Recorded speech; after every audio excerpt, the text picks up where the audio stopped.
Dear students, good morning to all of you. Myself Yogaraj, teacher UPS Khanbal. Students, आज जो हम lesson पढ़ेंगे वो हमने लिया है क्लास 8 सब्जेक्ट सिविक्स है और लेसन का नाम है why do we need a parliament. Chapter number 3 है हमें संसद क्यों चाहिए या संसद हमारे लिए क्यों ज़रूरी है। पार्लियामेंट को हम संसद कहते हैं। वो in India pride ourselves on being a democracy. Here we will try and understand the relation between the ideas of participation in decision making and the need for a democratic government to have the consent of their citizens.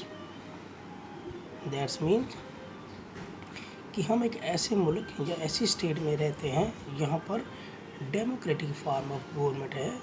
हमें इस बात का गर्व है कि हम भारतीय हैं और हम एक ऐसे मुल्क में रहते हैं कि यहाँ पर डेमोक्रेटिक फॉर्म ऑफ गवर्नमेंट है।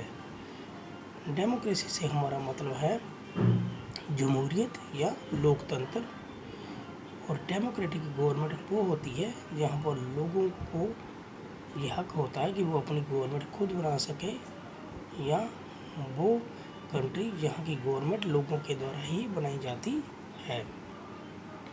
अब लोग गवर्नमेंट कैसे बनाते हैं? लोग अपना एक रिप्रेजेंटेटिव चुनते हैं, फिर भी ये रिप्रेजेंटेटिव गवर्नमेंट को फॉर्म करते हैं। अब रिप्रेजेंटेटिव हम कैसे चुनते हैं? बाय कास्टिंग और वोट्स। हम अपना वोट डालते हैं। जब ये रिप्रेजेंटेटिव चुने जाते हैं तो फिर ये गवर्नमेंट को फॉर्म करते हैं, फिर ये लॉज बनाते हैं और इन लॉज में ये लोगों की कंसेंट लेते हैं। तो ये सब होता है पार्लियामेंट के अंदर।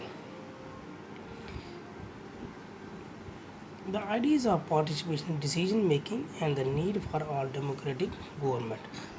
Dear student, जब रिप्रेजेंटेटिव हम चुन लेते हैं तो ये कोई भी कानून जब बनाते हैं तो इसमें ये लोगों की राय जरूर लेते हैं, लोगों की सहमति जरूर लेते हैं।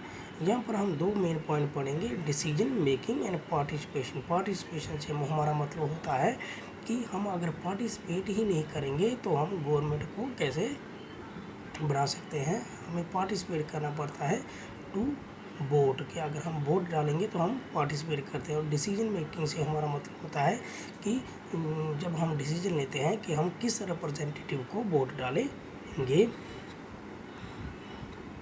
It is these elements that together make us a democracy and is the best expressed in this situation of the parliament. और इट इज़ दीज एलिमेंट, यही वो एलिमेंट्स हैं जो बेस्ट एक्सप्रेस करते हैं कि ये पार्लियामेंट होता है। और पार्लियामेंट ही हमें ये सब पार्लियामेंट के दायरे के अंडर ही ये सब कुछ होता है।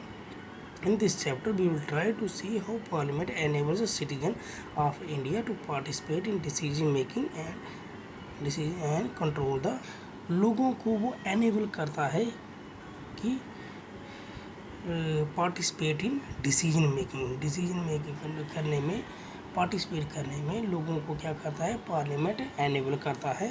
एंड सरकार को कंट्रोल करने में भी ये क्या करता है? मदद करता है। अब सरकार को कंट्रोल ये कैसे करता है कि अगर सरकार कोई गलत कानून पास करती है तो इस पर पार्लियामेंट क्या करता है? नज़र रखता है। और पार्लियामेंट में जो नुमाइंदे हैं वो लोगों के द्वारा ही चुने हुए होते हैं। इसलिए पार्लियामेंट एक बहुत बड़ा रोल अदा करता है कि वो हर नागरिक को ये हक दे देता है कि वो पार्टिसिपेट करे, अपना वोट डाले।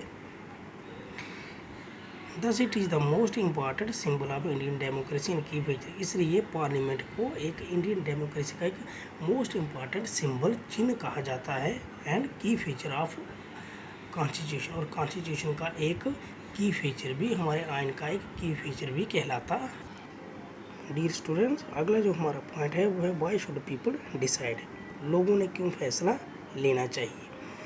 तो मैंने आपको पहले भी बताया कि अगर लोग फैसला नहीं लेंगे, लोग डिसाइड नहीं करेंगे तो कोई भी गवर्नमेंट फॉर्म नहीं होगी और कोई भी मुल्क, कोई भी डेमोक्रेटिक कंट्री रन नहीं होगी। India as we know became independent on 15 August 1947. Proceeding this was a long and difficult struggle in which many sections of society participated.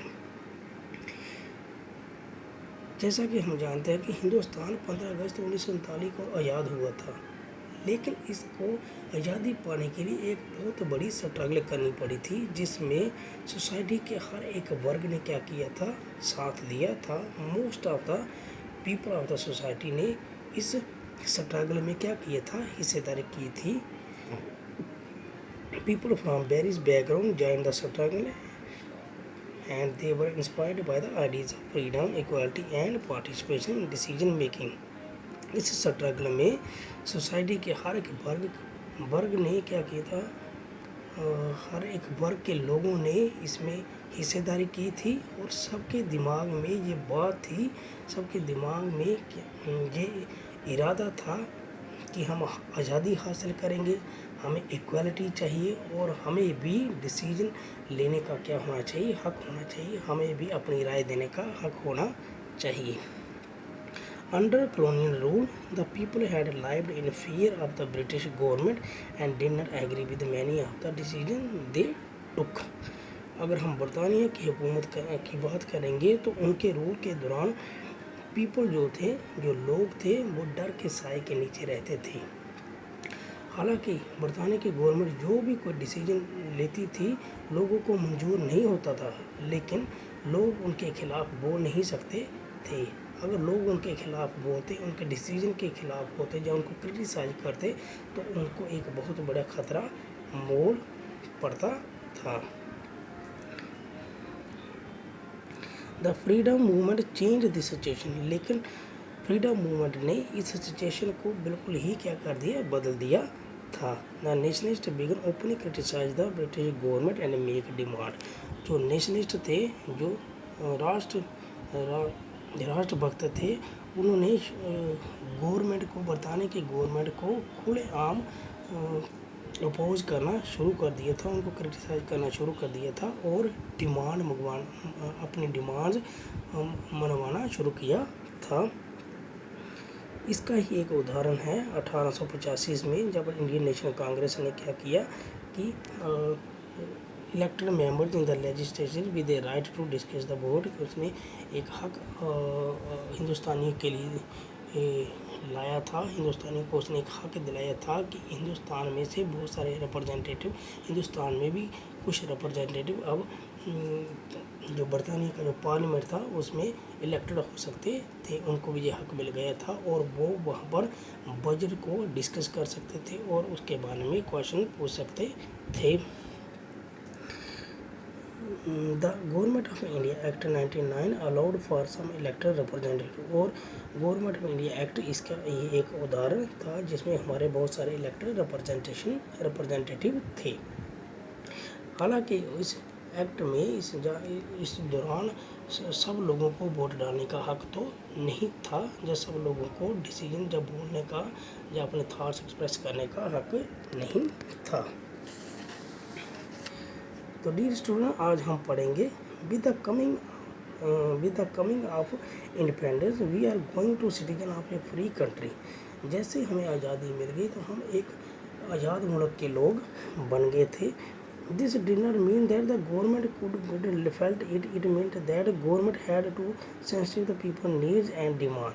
अब जब लोगों को आज़ादी मिल गई तो हमारी गवर्नमेंट की जिम्मेदारी बनती थी कि लोगों के नीड्स और डिमांड्स को क्या करे, पूरा करे, क्योंकि लोगों ने एक बहुत बड़ी स्ट्रगल की थी आज़ादी हासिल करने के लिए। मैंने आपको बताया कि समाज के हर एक वर्ग ने इसमें हिस्सेदारी करी थी।